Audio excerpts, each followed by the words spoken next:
Right. So she's double majoring in everybody. Thanks for joining us for this special class that I'm particularly biased for, since I'm a clarinetist. I'm happy to introduce Dr. Keith Northover. He is our bass clarinetist for the Terre Haute Symphony. And he is quite a special musician because he's also a specialist on all of the auxiliary clarinets, as you can see in this picture that he's got shown on his PowerPoint presentation. He and I are also in a clarinet quartet together called the Novocaine Quartet, and we'd be happy to talk about that at the end of the presentation. Keith has been with the symphony for, I think, 4 or 5 years, I believe. Kinda. I started the year before I won the audition. So that's right, because you subbed with us quite a bit, since yeah. bass clarinet is not always in every single performance that we do. So it is often subbed out if you don't have a contract player. So without further ado, I'm going to hand it off to Keith Northover to share about the bass clarinet and the clarinet family. Thank you, and welcome. I'm happy to be here. Again, I'm Dr. Keith Northover, and this crazy world when nothing is happening in the musical arts, we welcome any chance to talk about what we trained so hard to do. Like Sammy said, that I've been with the symphony 4 or 5 years now. I don't play every concert. I play maybe once or twice a year. And sometimes they're really great concerts. And same thing for Columbus. I play in Columbus, Indiana too. And then I freelance everywhere in Indiana.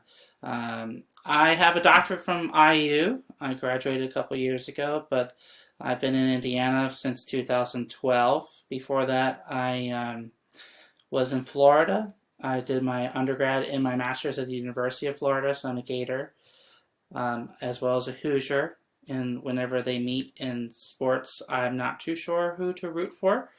I guess whoever wins, then we all win in that way.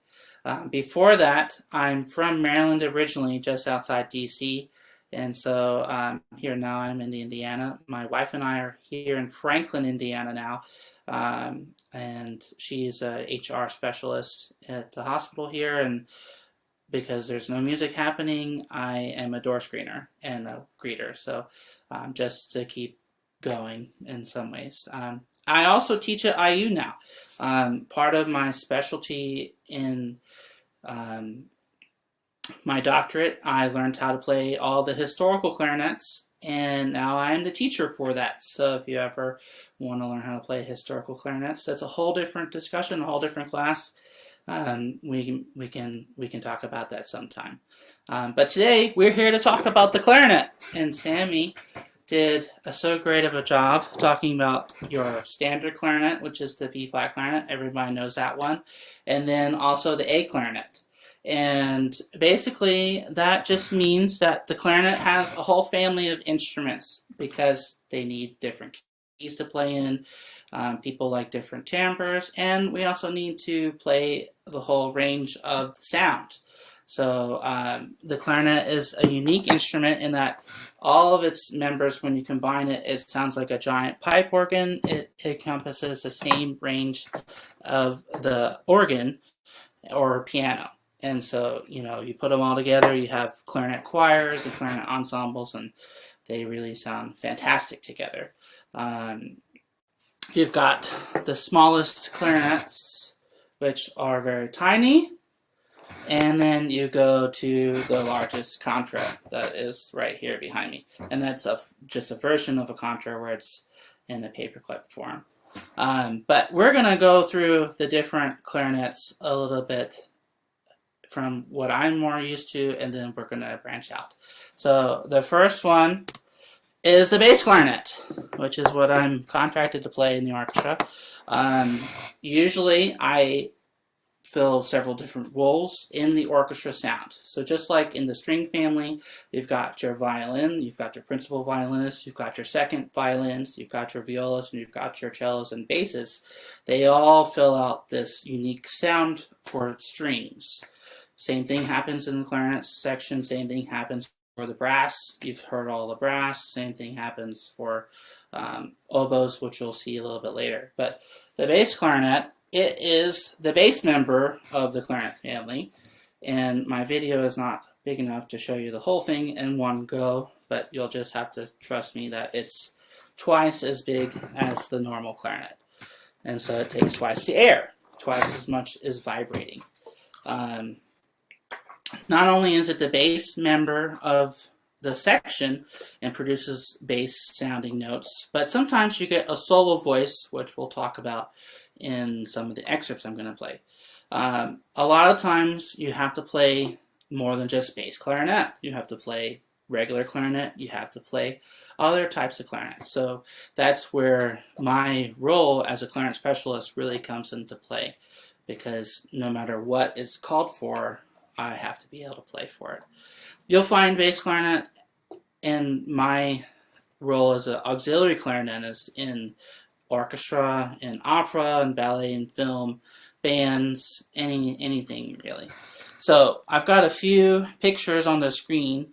These are some historical bass clarinets, and they had all kinds of different transformations. Some look like bassoons, just because technology limitations of the 17th and 18th centuries didn't really allow for what the bass clarinet looks like today. But as technology advanced, as instrument makers developed a craft, and the technological revolutions of the 19th century happened, we got to the bass clarinet as it is today by not other than Mr. Sax, the same guy who brought us the saxophone.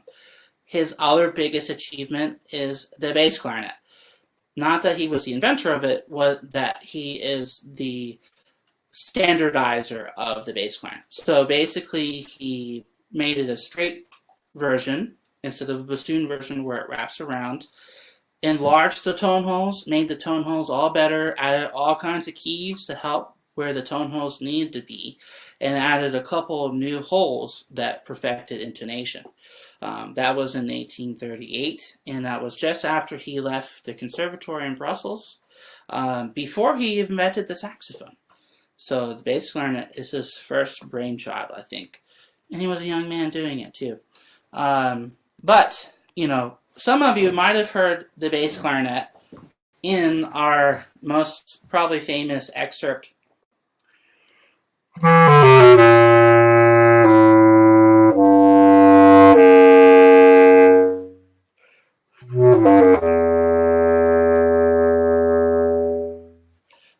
hear that all the time in Christmas, any kind of Christmas concert, the bass clarinet gets to play, woo!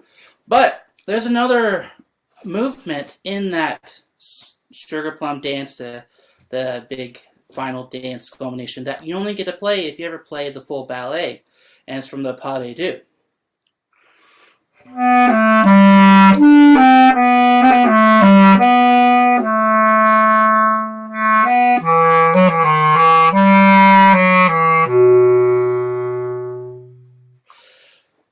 Fantastic moments for the bass clarinet, more than just a simple ba-da-da-da-dum-dum. But Tchaikovsky knew what he was doing for the bass clarinet and set some precedents as we keep going with modern pieces and modern solos. If you haven't seen the Nutcracker live at ballet, I'm going to do a shout out to Sammy since she's gotten me to play it a few times. But Butler always does the Nutcracker every year, and hopefully it comes back. They do a terrific production. I don't ever get to see it, because the times I've ever played, I've only ever played. I've never actually gotten to see it. But there are more and more excerpts for bass clarinet. And our first standard one is something nobody really knows or has heard. This is the first prominent solo for the bass clarinet, just after people started to hear about the bass clarinet or wanted to use it. It's from the opera Les Huguenots by Meyerbeer in 1836, and it's in the last part of the opera. The bass clarinet just is prominently featured. The opera stops for you to play an ominous tune just before people die, which is continued throughout a lot of bass clarinet repertoire and excerpts, for some reason it's a mystical or a fortune teller type instrument. But that's a whole different discussion than today. But I'll play it for you, since you've probably never seen the Huguenots.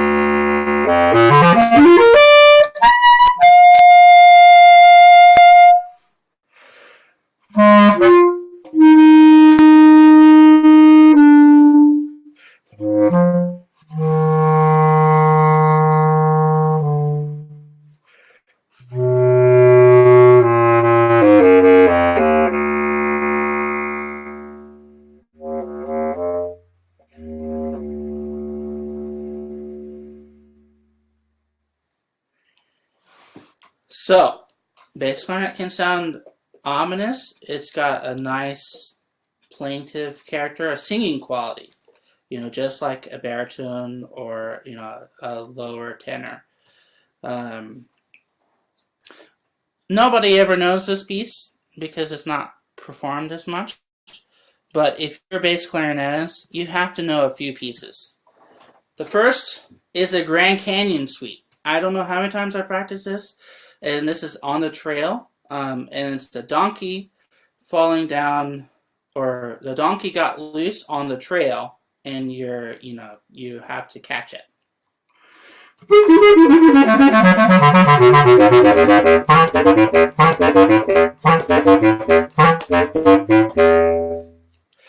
The oboe sets you up. You have to take their tempo, and you just basically have to run down the mountain. And you have to play it 3 times in the concert. And you're sweating bullets, and you don't know if your instrument's going to work. And all of a sudden, it's showtime. Boom! You go. You just push the buttons and pray for the best. And if you're a good bass clarinetist, you get it good each time. You don't squeak. Sometimes people squeak, and they're no longer the bass clarinetists of the orchestra. So that's food for thought. There are other solos in the Grand Canyon Suite. One is from the second movement in the Painted Desert, which is also very difficult for the bass clarinet. You get a little bit more to play and a little bit more singing quality type of tune.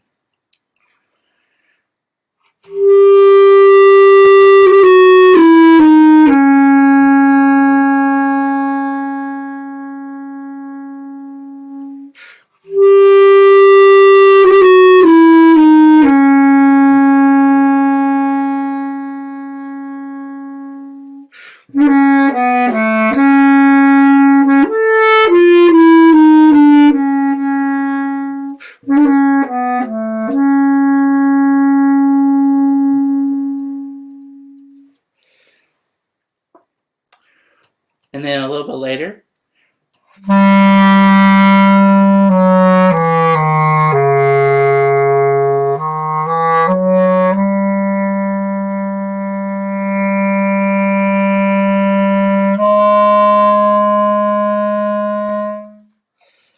and then the orchestra goes on. That one actually is unique in that the bass clarinet plays just a solo. The orchestra stops for you to play, which happens more often than it seems like. That, the orchestra is going crazy, and then the bass clarinetist gets to rise out of the ashes and play something totally lyrical or something ominous or mysterious, or may have some sort of otherworldly quality to it. I don't know why, but it just is. The end of this movement is especially difficult for bass clarinetists because we have to play something so high and so delicate, and we have to tune it with the English horn. I'm not going to play the whole excerpt, but it goes like this.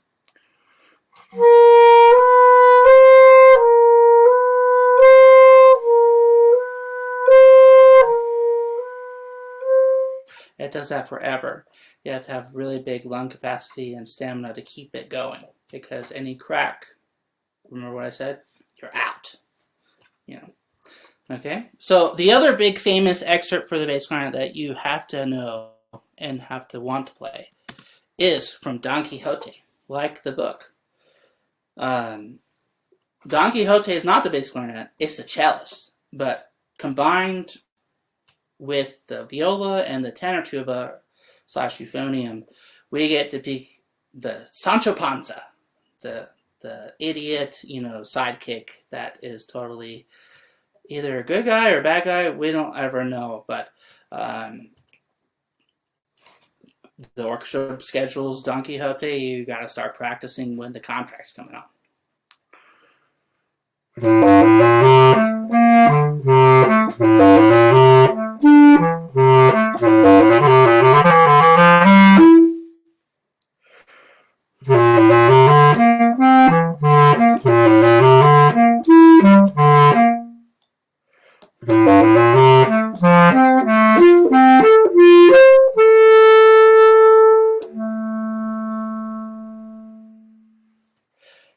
Strauss was a master orchestrator in that he, along with another composer, Berlioz, they combined writing a treatise on orchestration, and for some reason, Strauss had the mind to combine unique instruments that you don't think would blend with each other, but the tenor tuba and the viola, make this wonderful character Sancho Panza, and throughout it's like you have elements that they're together, but then elements where like one instrument will cut out at some point or not have the whole melody. Like for the main melody, I have the grace notes. The tenor tuba does not. So putting those together when sitting across from the orchestra can create some challenges, but usually we all align into one mind, one sound, like the orchestra should sound. What also is nice about this piece, if you ever get to listen to it, it takes you on an adventure. It's like reading the book or seeing a film version of Don Quixote. All kinds of different actions are happening, no matter just the melodies. But sometimes they get combined, or sometimes they mean totally different things. Later on in the piece, there's a place where the bass clarinet, Sancho Panza, has a melody, but he's totally worried for Don Quixote.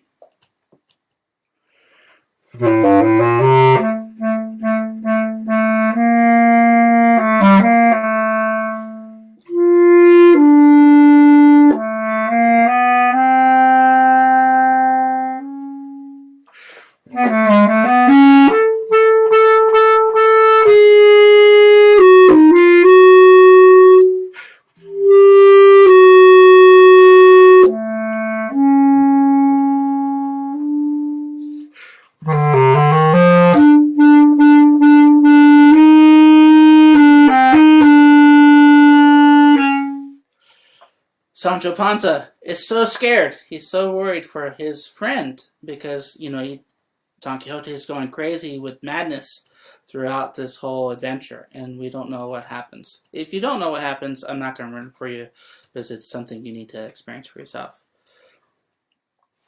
But when you play the bass clarinet, not everything is mystery or ominous or some sort of mystical thing. Sometimes we get to have fun in American Paris. When you play this, the orchestra stops for you again. It's so lucky to be a bass clarinetist because you have all these gorgeous solos where the orchestra is going nuts, and then you play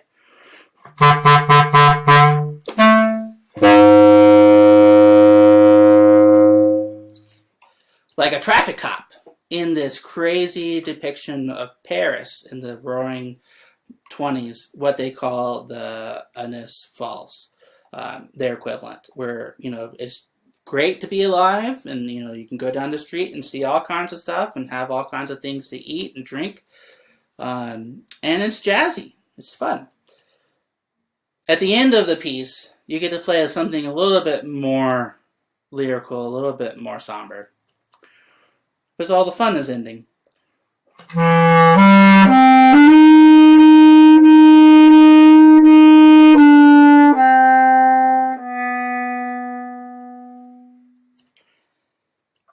And then you go on to the rest of the piece.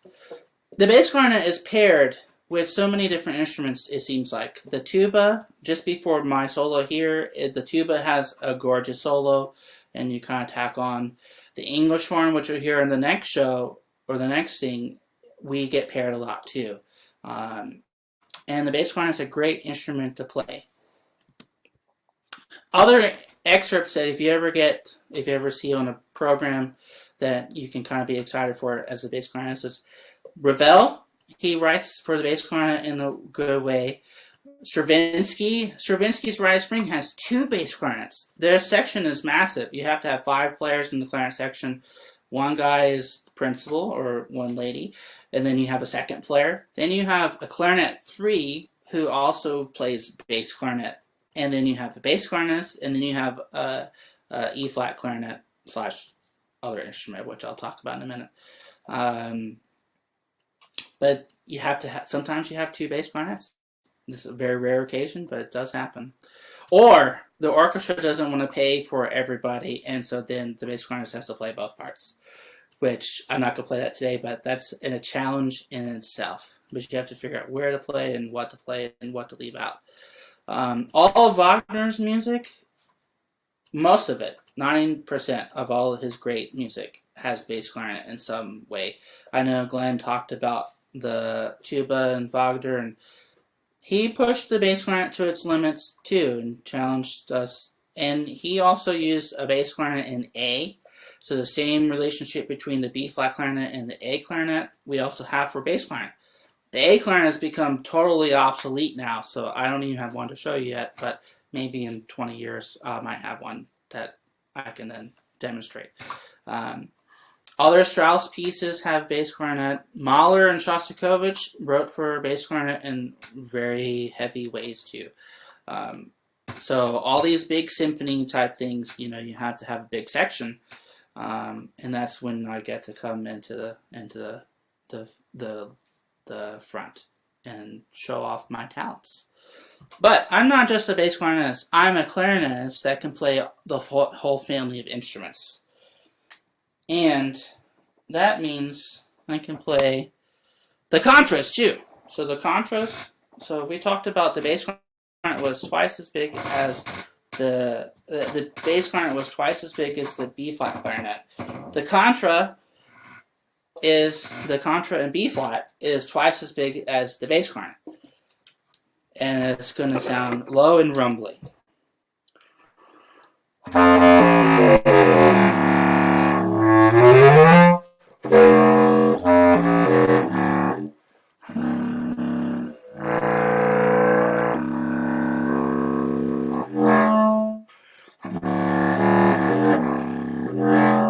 And then sometimes your instrument doesn't work and you get all kinds of random squeak effects. The contras come in 2 sizes, the B-flat, which is this, and the E-flat, which is this one. They're both pretty big. Sometimes the makers all differ, and sometimes you have to stand to play.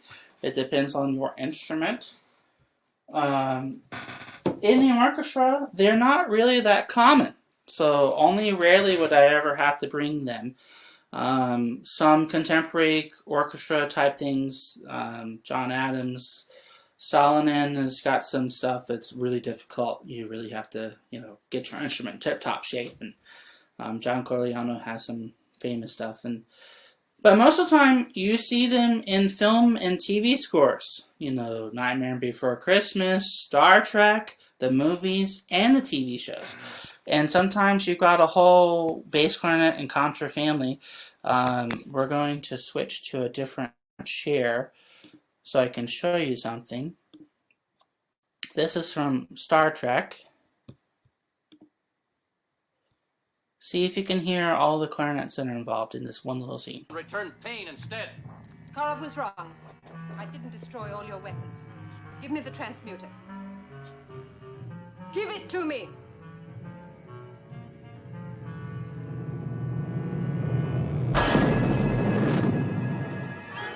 So I think there are 2 bass clarinets and a contra in that scene, and it's very eerie sounding. We'll go back to the plot.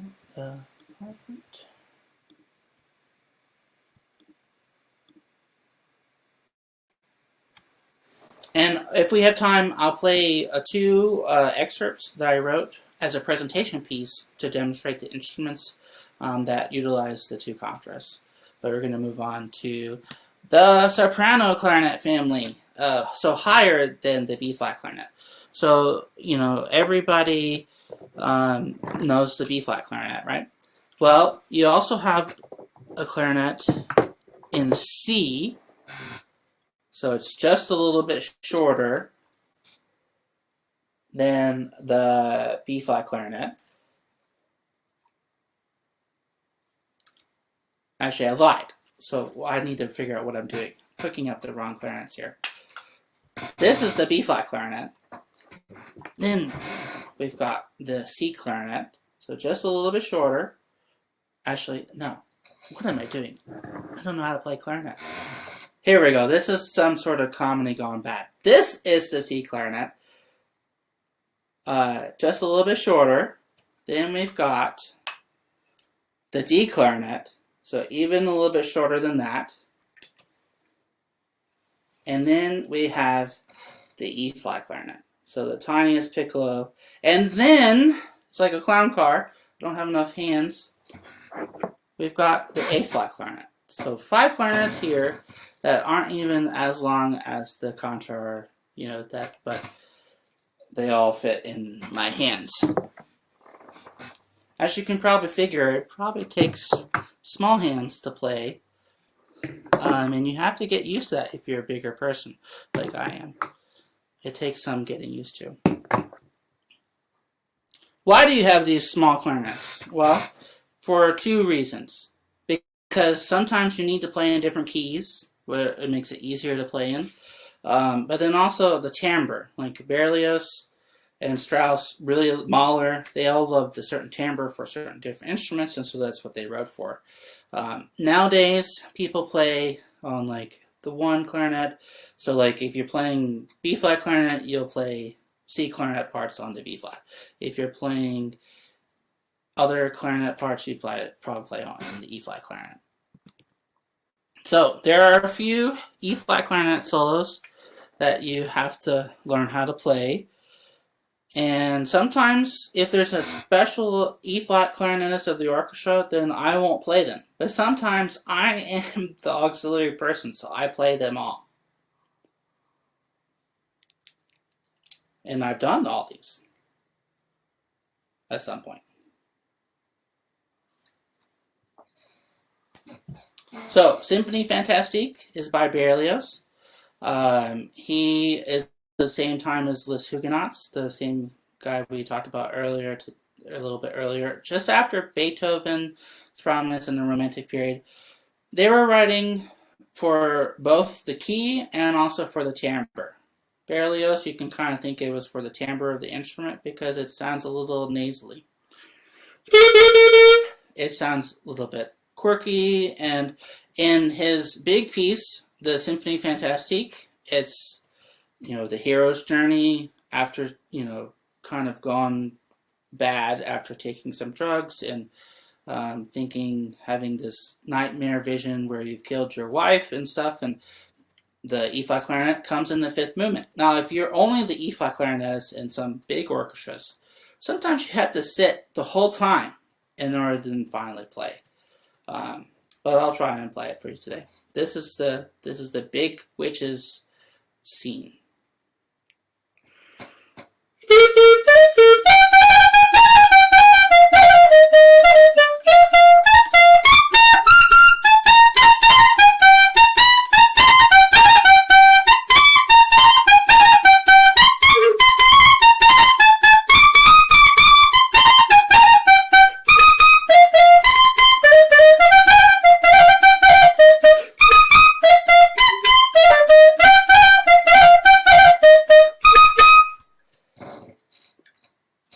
So that's the E-flat clarinet, the sound. Kind of quirky, kind of nasally. Sometimes it's not always that. It's not even for the key. It's just for the specific timbre. So how many of you have ever heard Bolero? You know, Bolero is a famous orchestra tune. It goes ba ba ba ba ba ba ba ba ba ba ba ba. I don't know if Keegan talked about it, but when he talked about really perfecting the snare drum, in the striking of the snare drum. This is kind of what he was talking about, because the percussionist has to play from pianissimo to forte, forte, forte, fortissimo for the whole length of the piece. Meanwhile, everybody is coming in and out, and just like it's the same melody. It's like an orchestration on one theme, and that's what Ravel was trying to like kind of accomplish. And originally, I didn't learn this until this class, but he staged it as a ballet, and it failed.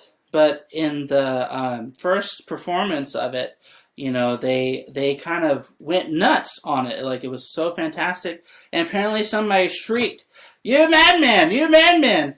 And then they told Ravel this later, and he was like, "That lady, she got it." Because I guess it's supposed to be like this uplifting and this like,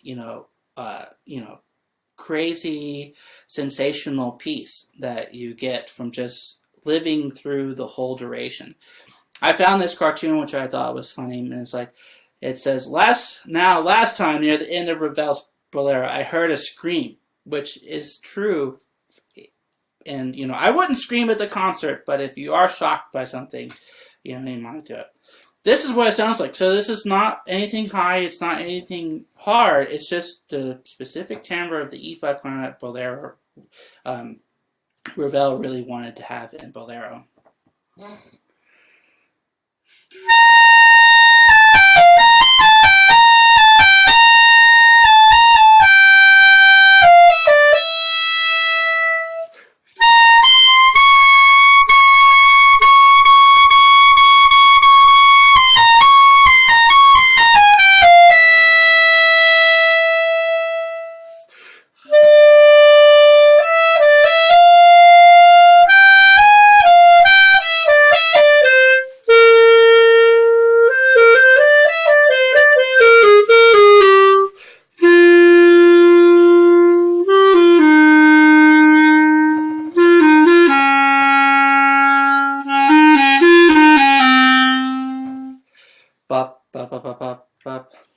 That's going on incessantly.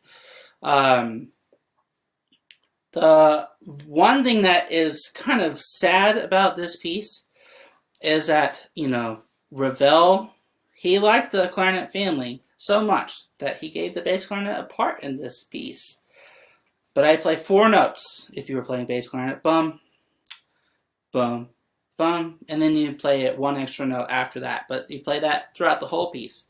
The E-flat clarinet gets a solo, the principal clarinet gets a solo, the 2 saxophones get solos, but the bass clarinet gets bupkis. And just like, sometimes it's even cut. Like, you have to plead to the personal manager, so like, "Can I play, please? I don't care, I just want to play." Sometimes you have to do that. Or sometimes they make you play E-flat clarinet too, I don't know. If you're an E-flat clarinetist though, there are pieces that you have to know just as much as the bass clarinetist needs to know Don Quixote, and it's Till Eulenspiegel. It's the E-flat clarinet solo. He embodies Till Eulenspiegel, the guy, and it's interesting work if you've never heard it. You go on this adventure with Till Eulenspiegel, and then all of a sudden he gets caught. He plays too many pranks, and they off him. He goes to the gallows, and guess who gets to personify that in the music? The E-flat clarinetist. So when they get him,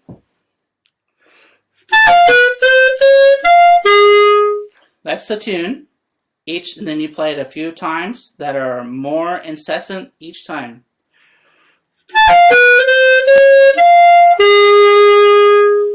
Then you play high, like you don't want to die.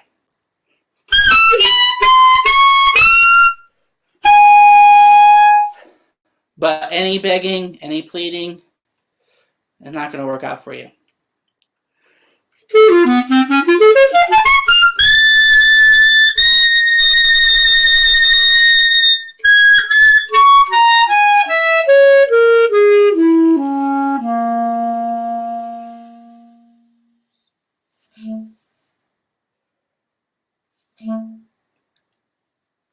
then his soul is in heaven, and then the rest of the orchestra goes on like nothing ever happened. The E-flat clarinet is hard. It's hard, and especially if you don't play it for a long time like me sometimes, so excuse my squeaks. The one that is interesting about this piece, it's not for E-flat clarinet. It's for D clarinet. So remember, like I said, the B-flat has an A clarinet equivalent? Well, this is similar. You know, the timbre for the D clarinet is different than the E-flat clarinet, only by a little bit. We're going to see if we can play the same thing on a different clarinet. So I had to play different key, different fingerings. We'll see which one sounds easier or is easier.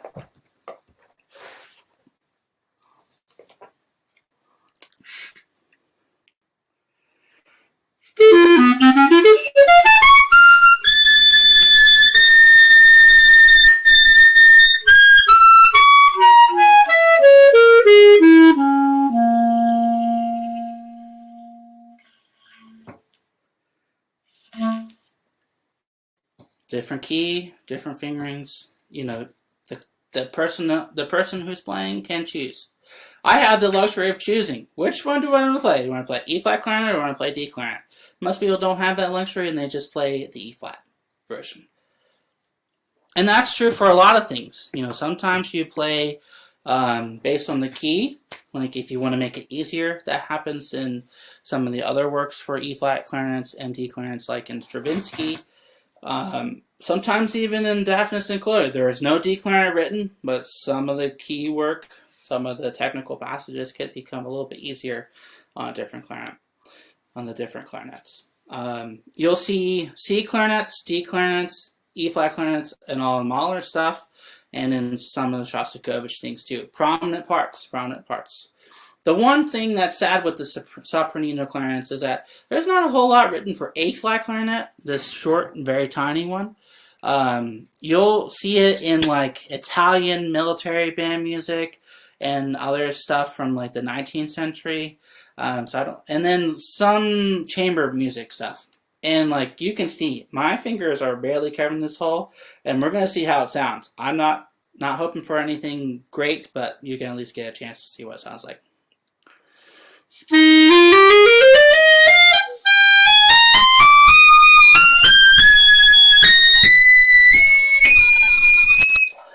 Yeah, dog whistle, dog whistles. If you have dogs, I'm so sorry. They probably think they're communicating with their friends across the interweb. But those are the two biggest things that you'll see as an auxiliary clarinet in the orchestra. Now, my specialty continues because I play all the clarinet members of the family, even if they're not in the orchestra or not, or if they come up in the orchestra very rarely. So the last instruments we haven't talked about are the tenor clarinets, the bass horn or the alto clarinet. I think of them as the tenor clarinets. Now, they both mean the same thing. It's just the naming of them just kind of got all kinds of weird throughout the history. People naming instruments, you know, they saw soprano clarinet and then they went to alto. And then you got kind of weird people thinking that the alto clarinet is a bad instrument. It's not. It's a good instrument. And in fact, it's so good that my alto clarinets that I have that are great are out on loan. So I can't even show you. But they must be good enough that they're being rented right now. But I do have the bass horn to show you. And in the picture, the one that's on the top is the alto clarinet, and the one on the bottom is the bass horn. So the only difference is that key. One is an E flat, like the saxophone, and one is an F, like the horn. So it's all about the key. They all play the same. There's nothing really any different. The bass horn also has a strange naming nomenclature. So basset horn, what does that mean? Basset hound? He ate a horn? I don't know. That's probably the lamest joke in the planet. But it's derived from little bass horn. So basset is little, bass, and then bass, and then you have chorus horn. So it like had a giant horn on the end as the one to the right. You know, the thing that looks like an obtuse angle. So you had this first type bass clarinet. Remember, the technological advancements of the 17th, the 18th, and 19th centuries didn't really allow for lots of key work and lots of longer instruments. They had to be within the fingers and for just a few keys. Like, we go from the Model T of the 1910s and 20s to the electric Ford F-150 today. It's a whole different thing, but they both drive the car. You do see the basso horn sometimes in the orchestra. You never see the alto clarinet. The alto clarinet is only used in bands and chamber things and clarinet ensembles. But the basso horn does come up from time to time, and they're great pieces. So the Requiem, if you ever get a chance to hear the Mozart Requiem, it's a fantastic instrument. It starts off with bassoons, ominous sounding, and then pairs of basso horns come in. And you'll just have to imagine the other part, or Sammy can sing along, because we played this piece together.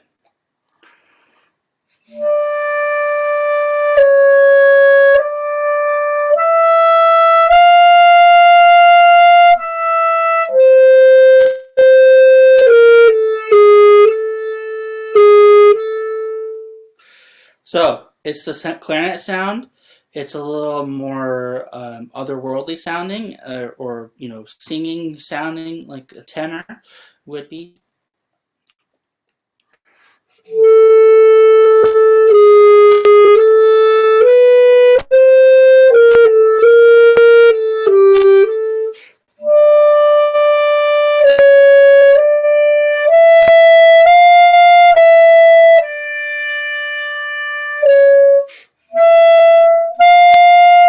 And then the choir comes in with everybody else. In the Recordare movement, also pairs of basso horns playing in seconds in these big suspension releases. You'll have to hear it to enjoy it.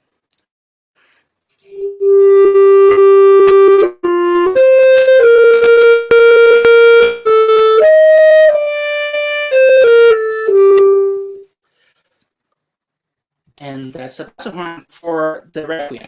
It's all full of gorgeous stuff. The Requiem is great in that it's unfinished, and so some editions, some people who go to Benjamin started add cool basso horn obbligati and all kinds of cool stuff, but Susemeyer didn't really add much, and so the solos that Mozart wrote are the solos that Mozart wrote, and then everything else is 2D with the orchestra.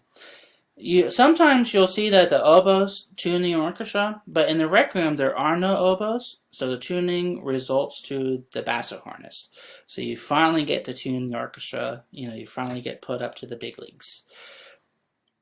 Other pieces for basso horn in the ballet by Beethoven, his substantial ballet, The Creatures of Prometheus. You probably never heard it or seen it, but it's early work of Beethoven. They don't really know what ballet was like in the early 1800s, and they don't know what they danced like, but they do know this piece existed, and it was performed. But the basso horn is used in it. It's a featured instrument in the later scene, and I'll play a little bit of it for you.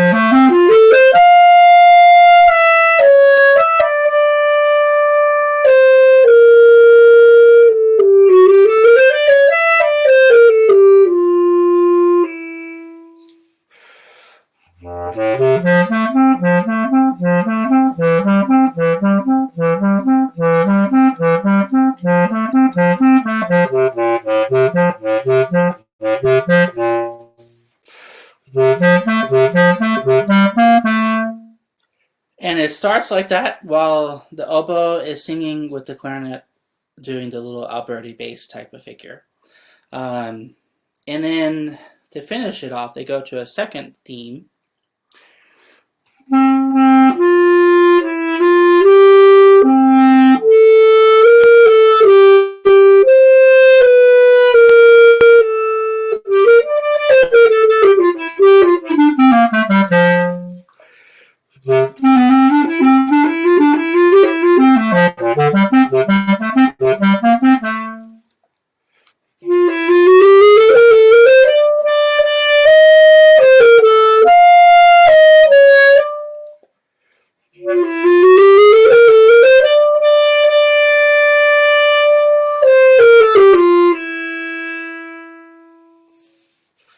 So the one thing about the bassohorn you need to know is that in the classical era, Mozart's time, there were people that went from town to town and they specialized in the clarinet, but also the bassohorn.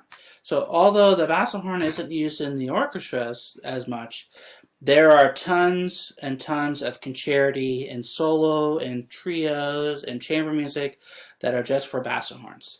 Not very many people own bassohorn today. I have too many. I have a set of 3 that are all matching like this, and then I've got 2 other ones that are not a set. Because if I ever want to play trios, I figured I could bring the instruments, and then we could have fun playing the trios instead of worrying about, okay, who do I know has this instrument, and are they available? And that's often not very many people.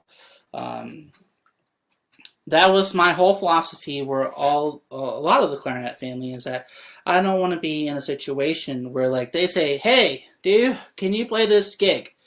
Okay, what are they playing? Oh, we're playing this thing or this musical and you need this clarinet, that clarinet, and this clarinet. Well, I've got this clarinet, I don't have that clarinet, and I can try to rent that one. Do you still want me? And they were like, no, that's okay. But then I can say, oh, I've got it and I've got it more. Oh, you want this too? Okay, great. Hire me. I'll show up. There is one more clarinet that is like the bassohorn and the regular clarinet. So it is called the basset clarinet. It's almost like if you had the regular A clarinet or the regular soprano clarinet, and you merged it with the bassohorn. Why do I say that? It's because, they took the clarinet and they added the extra notes that the bassohorn has. So the bassohorn has a few extra notes on the bottom, and then you get the basset clarinet. And it looks like, ta-da! So this is the normal A clarinet. This is the A basset clarinet. So you see how it's longer on the bottom? It's the same instrument, it just has a few extra notes. Why is that important? Well, Mozart in his concerto, the thing that we judge every clarinetist on how they play and how their mom is and how their family is and everything, is based on how they play this one concerto. It's sad, but that's just the truth. And there are many auditions every year. They all have this concerto on it. And they'll tell you yay or nay from just like the first bar. And so in your schooling, you have to really learn how to play it. But it's also a great piece if you ever get to play it or hear it. Really, really, really feel like you're going to hear something fantastic.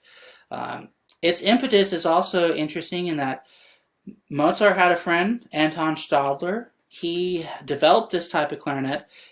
Nobody knew what it was. They didn't know anything about what the clarinet looked like until they found a poster drawing in Riga, and that's what the drawing is there. That's what the original might have looked like. My teacher, Professor Hopert, who used to teach at IU, who now I'm teaching for, he found the drawing and then he created an instrument based on the drawing. And so he really took that to heart and created this piece.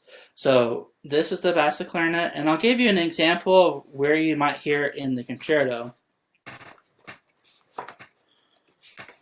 And it's just to increase the range, increase the interestingness of the parts, and increase, what is going on.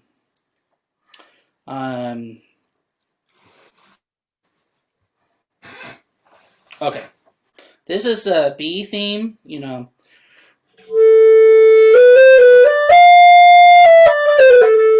That's after this part, but you go.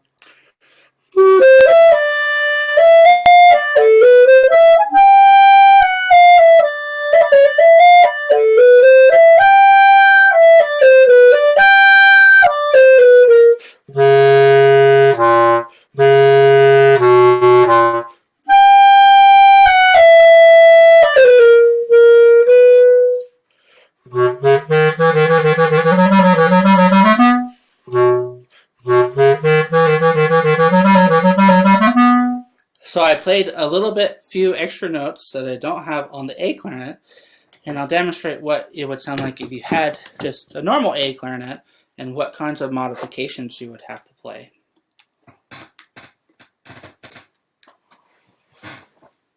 I'll play from the same place.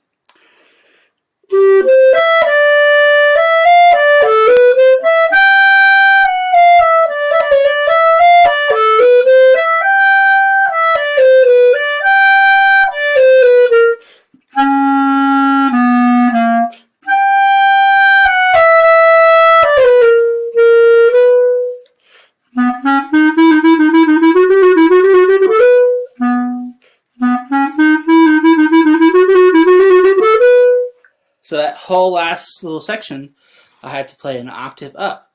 Why does that matter? Well, it really doesn't matter from the layman's terms, but if you think about how music is structured from low to high, maybe it interferes with Mozart's intentions and what his true sound, what he had going on in his mind for that. Because not only is it not lower, but maybe it's now conflicting with other parts in the orchestra where you might not hear it as well. And that's periodically throughout.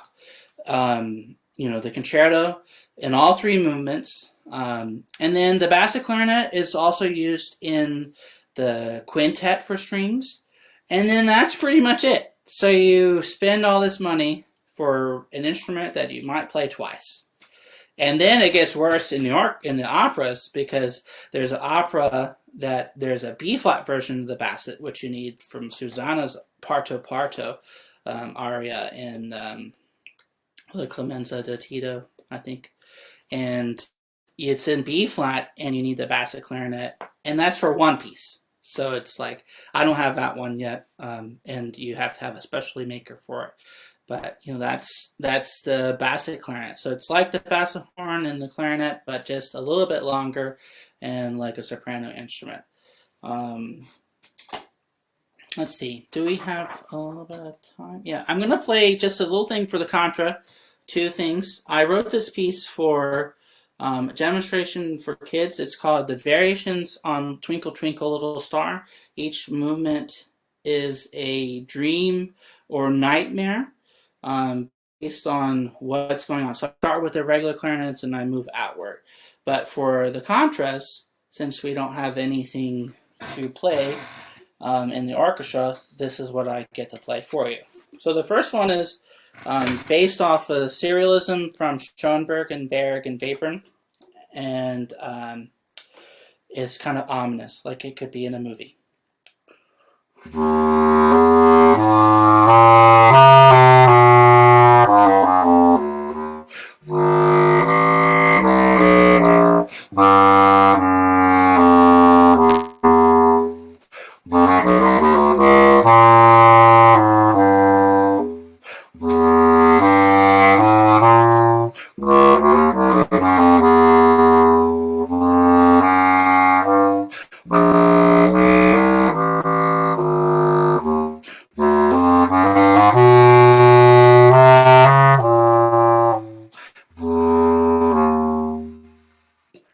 Now, if you heard Twinkle Twinkle in there, then you're a fantastic musician, and we should be studying from you.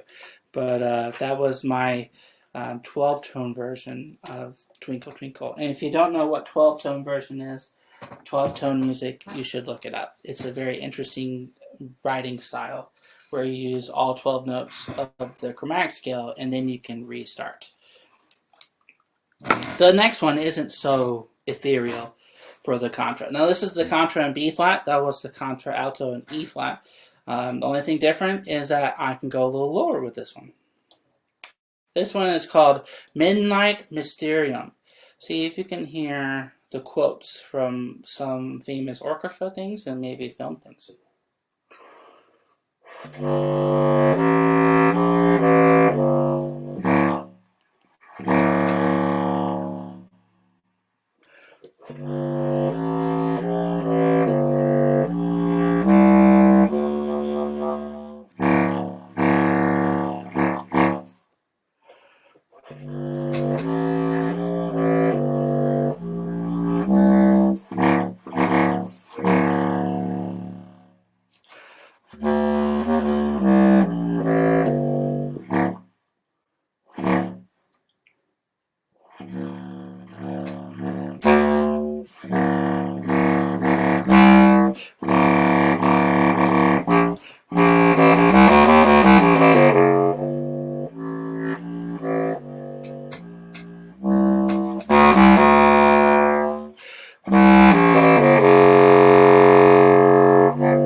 So hopefully you don't have nightmares or villains coming for you. But that's the contrabass clarinet. And I think with that, that ends my portion of the clarinet and the bass clarinet and the clarinet family. You've probably got a lot of new experience in all these different clarinets and what it takes to be an auxiliary clarinetist. And I'll already answer it. It is a lot of money for all these different horns. I have not added them all up, but I'm trying to do a quick calculation. And I probably could pay off our mortgage if I sold my whole instruments. And that's, I think, a 265. You know, and I've got a lot of things. So that's instruments, mouthpieces, cases, and music, because I've got a large music collection too. Great. Thank you so much, Keith. You're welcome. Yeah, give me just 1 sec. And then the insurance too, to go back to that, is like I have my own insurance. I don't have all of them insured just because I didn't want to pay astronomical values for my insurance. But I've got a personal articles policy with, and it's through the same people I have the homeowners and car insurance through. And that works for me. Great. Sorry, we had a phone call right as the presentation okay. was ending, and so I didn't want to cut you off there. But well, thank you so much. This was such a wonderful presentation. It's always nice to have a review of the history of all the different instruments, particularly for me as a clarinetist. Everything that Keith shared with you, when you major in clarinet and you are getting a master's or a doctoral degree, you have to be familiar with the complete history of the instruments. You know, I often get that question a lot, like, you have a doctorate or you're getting a doctorate in clarinet, what do you learn?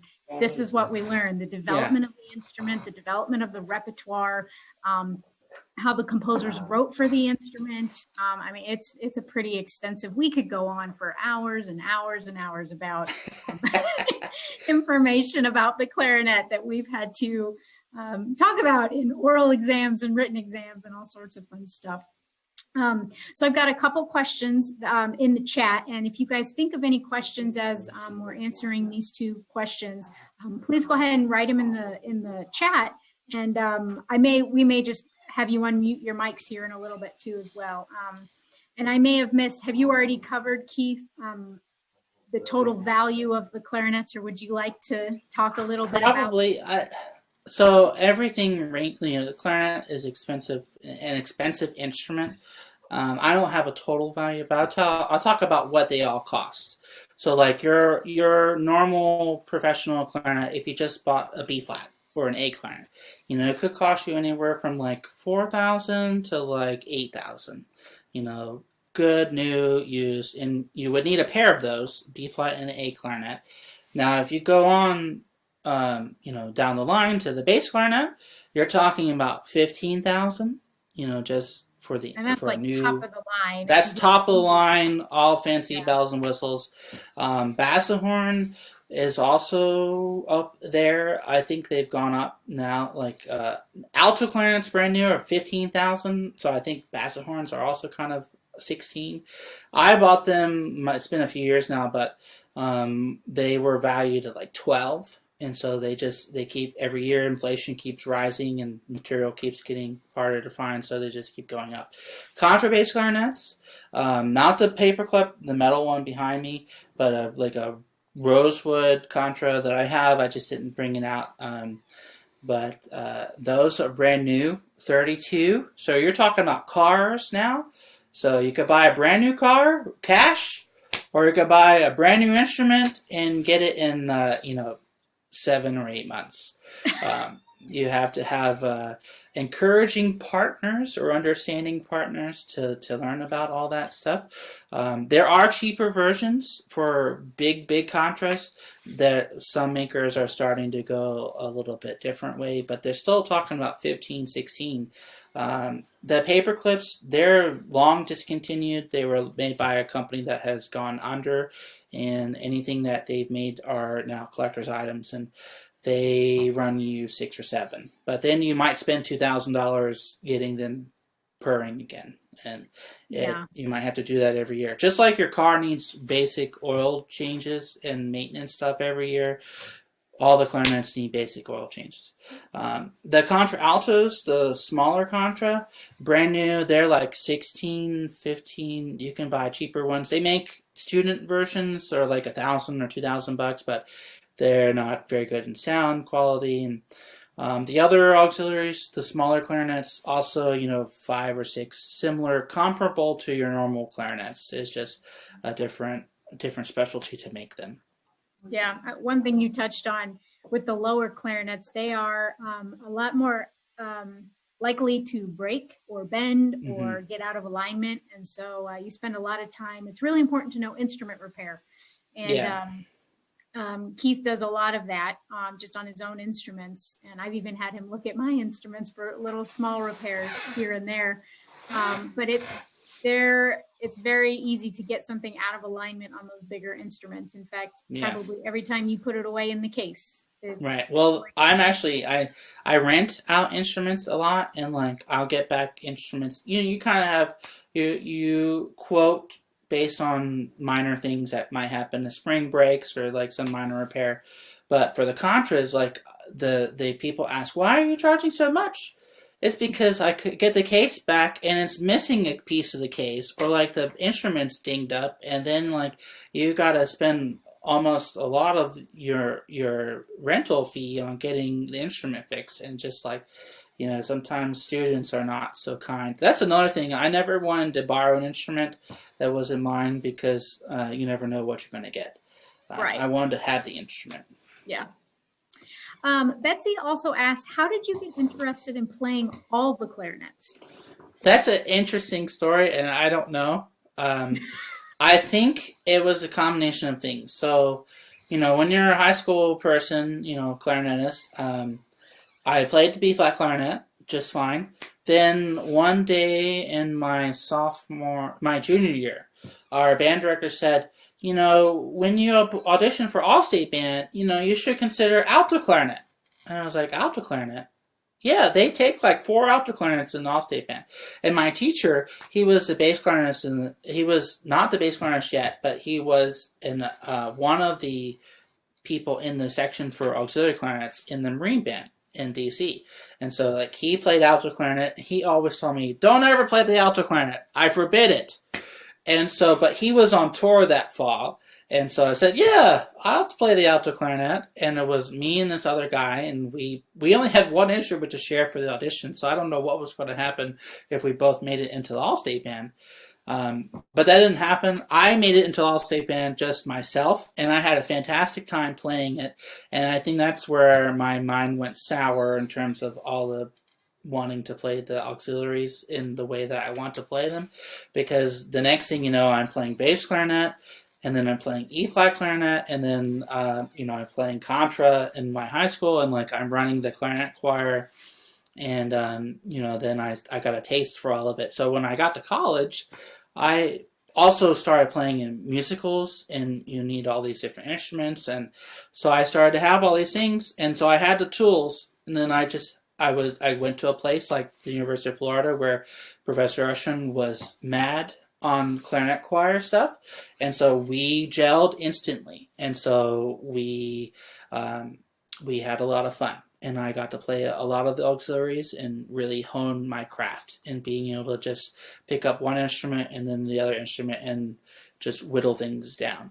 And that's not an easy skill, because people get used to playing the one clarinet, and then they play another clarinet, and it's like a whole different instrument, it's like playing the oboe or the saxophone for them. But for me, it's like, oh yeah, that's a clarinet. Let me see what it's like. And so it really helps me now with early instruments where like the fingering systems are all kinds of crazy. You have to know how to do it. We'll do a whole class just on early clarinet. It's a whole nother beast. But you bring up a point that I did kind of want to make clear with the audience. His ability to go from the teeny tiny clarinets all the way down to the giant contrabass clarinets is really hard, and it's a really specialized skill. I can't play contrabass clarinet very well. I can barely play bass clarinet very well, simply because of the size of my hands. And he was talking about, little hands. So I tend to lean towards the E flat clarinet if I'm going to do any auxiliary instruments. I have had the chance to play basset horn and E flat alto clarinet with Keith on some of his recitals, which has been a great experience. Not every clarinetist gets the chance to try and play all of these different instruments. All right, let's move on to our next question. Betsy, you asked, Sammy, your clarinets are considered what kind? What did you mean by that? You can take your mic off mute.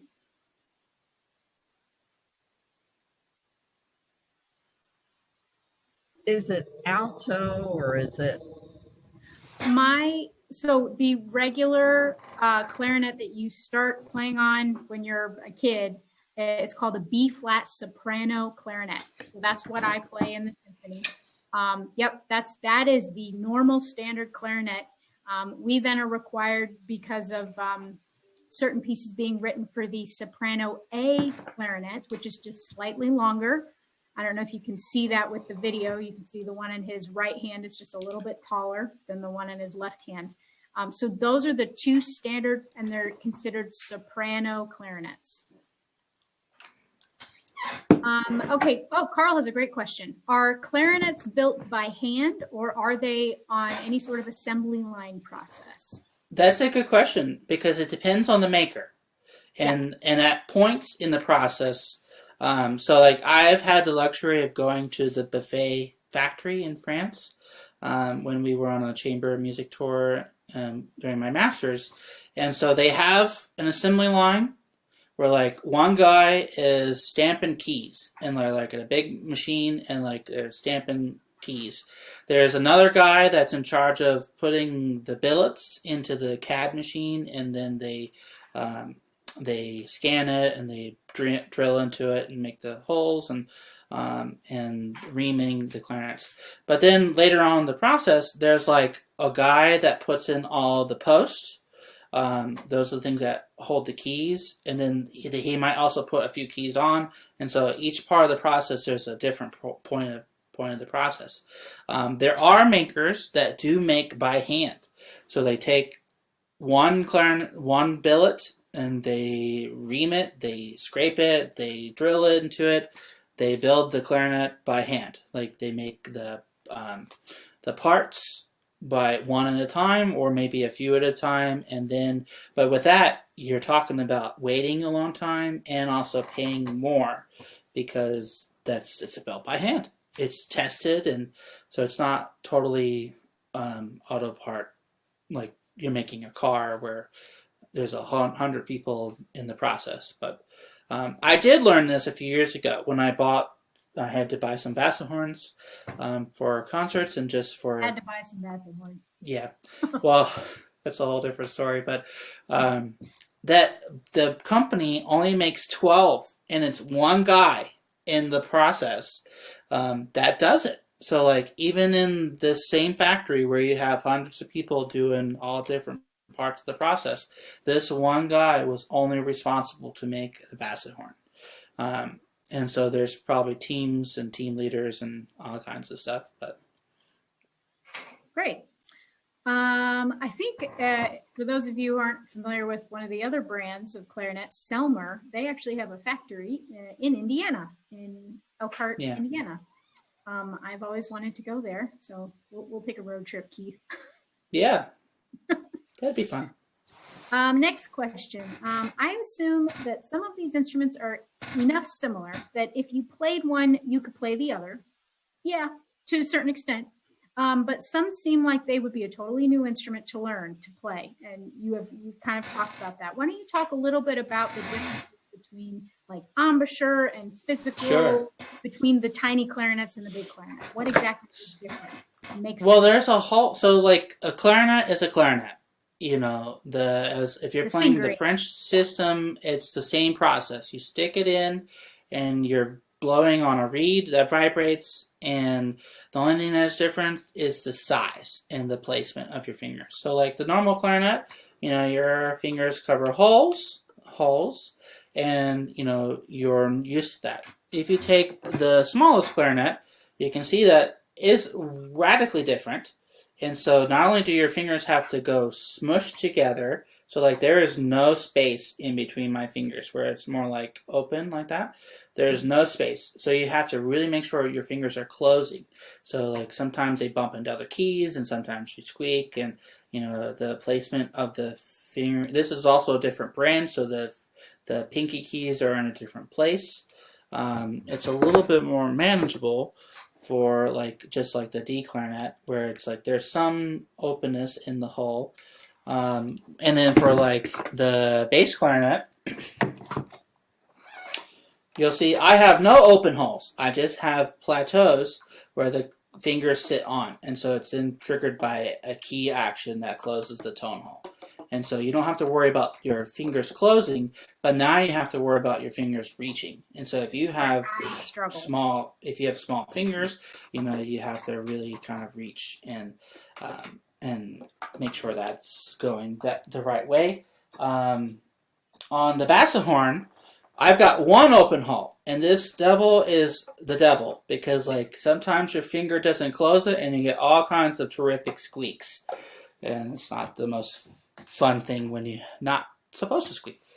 And then the contra, you know, not only is it just a ginormous thing in front of you, your hands are so far apart from the other clarinets, you have to really think about, oh, where's my hand going? So that's the hands. Now, mouthpieces, you can see that the mouthpiece is way larger than the normal clarinet mouthpiece. And now this is just the clarinet and the regular clarinet mouthpiece and the barrel. And it's about the same size, a little bit the same length, but you can see the reed difference. This is a plastic reed.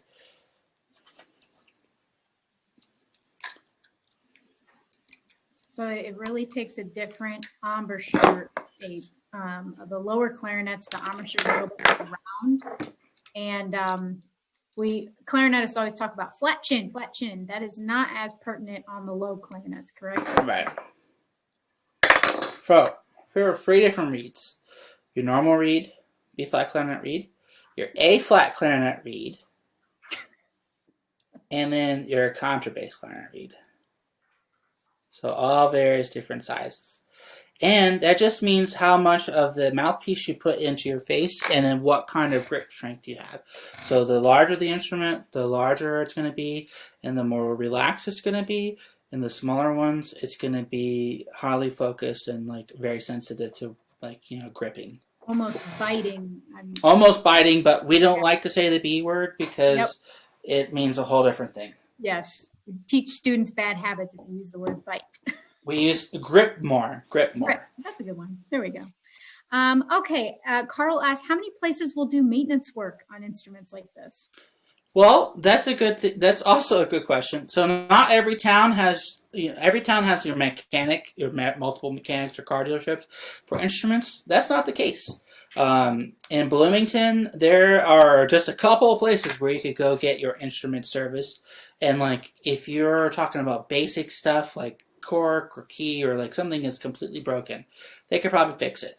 But if you want to have it purring like top notch, you have to go to a specialty instrument repairer, and that could be Indianapolis, that could be Chicago, or go back to the factory. I've done all of those, Yeah. and it's about how much you want to pay and what their qualifications are, and if you just want to have it your basic oil change at your Take 5 place where you drive right in and they pop the hood and say, okay, let's drip it. Or if you got to take it into the dealership, you're going to pay premium. Or if Yep. you're going to go to your imported dealer, you're really paying premium there.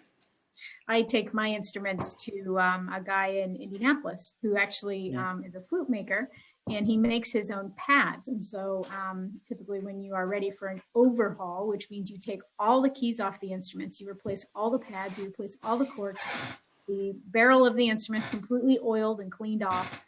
You're looking at between $600 and $900 for that. For basic repairs, he charges $90 an hour. Right. So that gives Now, you me as a renter, it's like I want to cut out the middleman as much as I can because I don't want to spend to get things done. So I'm actually taking a class this year. It's an online class on how to repair instruments. And so like my thought process that I could do it. I can do it myself. If it's something completely not like the whole thing has been dented by the postman, then I could probably do it, which has happened. As terrible as it sounds, but yeah, UPS is not the most kindness for instruments. Yeah. I learned the hard way. All right. Last question. Betsy asks, do you make your own reeds? I do not actually. I know that's a thing that people do. Amongst clarinetists. It is. And it's a whole different craft. It's like you have people who repair instruments, then you have people who make mouthpieces, and then you have people who make reeds. And just like those are all different crafts that people learn at some point. I just haven't gone down that rabbit hole yet. And my explanation to myself is that I have my whole life to learn. And so I'll try to learn that at some point. I know the concepts behind it. I understand all the concepts behind it. I just don't have the specific tools, which we're talking about costly tools too, and also know withal to use them. Clarinet reeds are much more easily manufactured in bulk. And so that's why, unlike oboists, we don't make our own reeds typically because they sell perfectly good ones commercially. Mm-hmm. I also think they're more, the oboe, like the double reeds are more finicky and more susceptible to change for everything, climate, tall, whatever. Clarinet reeds are pretty stable things, and you know what you're getting. So spend $20, $30 on reeds, or $50 for a box of reeds that last you 5 years for the contrast. You know that they you know what you're getting. Yeah. Well, thank you so much, Dr. Northover. Thank you. I love being able to say Dr. Northover. It's a long journey. Someday you'll be there too. Journey. So thank you so much for sharing your instruments with us. If anyone else has any questions for Keith, feel free to send me or Michelle an email, and we'd be happy to forward them along to Keith. I wanted to give a plug for our presentation coming up in 2 weeks. We're going to welcome our English horn player, Dr. Jennifer Kirby. And not only is she going to share the English horn, but she's going to share some of the other members of the oboe family. So there's the oboe de caccia, oboe d'amore. I mean, there's all sorts of other, not quite as many as clarinets, but there are some really interesting oboe family members as well. And then in May, we're going to welcome our second bassoonist, Sarah Frier, to talk about the bassoon. She is defending her dissertation in the next several weeks, so maybe she'll even be Dr. Frier by the time she presents. And then we'll have Joyce Wilson, our principal flutist, who is also a former ISU professor, retired. She'll be sharing about the flute, and she's very excited. She says, I'd rather talk about the flute than play it. So I know that that's going to be very fun for her. Thank you, everyone. I hope you all enjoy this wonderful weather. Have a great rest of your day. Thank you so much. Thanks, everyone. Bye.